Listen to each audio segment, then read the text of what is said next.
नमस्कार दोस्तों, आज बात करने वाला हूँ process of GST registration for foreign companies.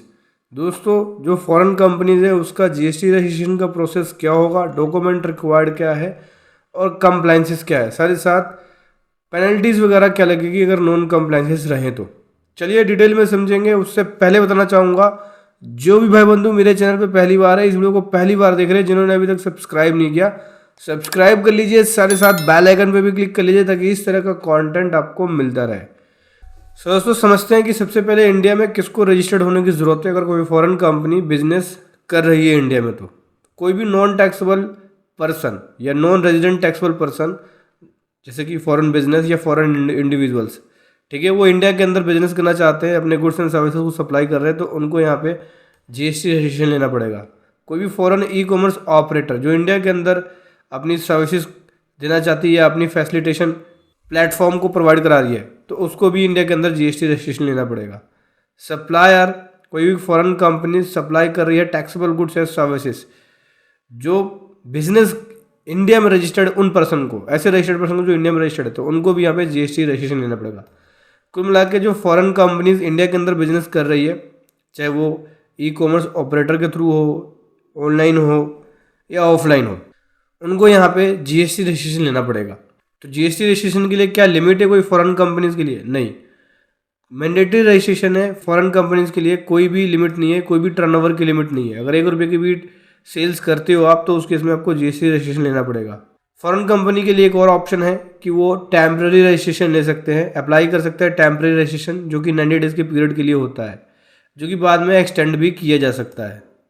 Foreign company को जीएसटी कंप्लायंसेस की ज़रूरत पड़ेगी, मतलब जीएसटी कंप्लायंसेस करने होंगे, जैसे रिटर्न फाइलिंग और टैक्सेस की payment.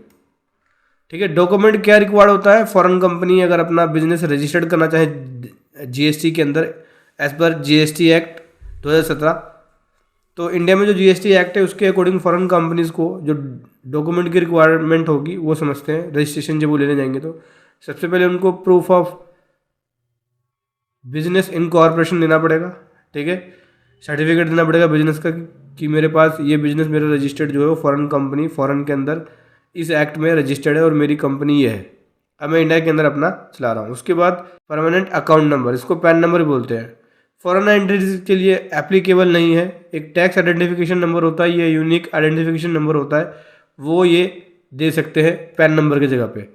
Proof of principal place of business, जो प्रिंसिपल प्लेस ऑफ बिजनेस है उसका प्रूफ देना पड़ेगा। बेसिकली उसका कोई एड्रेस है, एड्रेस की डिटेल देनी होगी, जैसे कि lease agreement, property tax receipts, utility bill, ठीक है, बिजनेस परमिसेस का।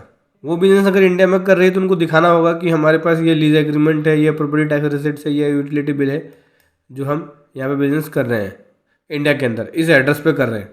ऑथराइज सिग्नेचरी में डॉक्यूमेंट की रिक्वायरमेंट पड़ेगी, पासपोर्ट की रिक्वायरमेंट पड़ेगी। ऑथराइज सिग्नेचरी का जो पासपोर्ट है वो चाहिए होगा, ऑथराइजेशन लेटर चाहिए होगा, बोर्ड रेजुलेशन चाहिए होगा, बैंक अकाउंट की डिटेल देनी होगी, इंडियन बैंक अकाउंट की डिटेल देनी होगी, या फिर बाहर का कोई है बैंक तो उसका Swift code, account details, remittance, इस तरह की डिटेल।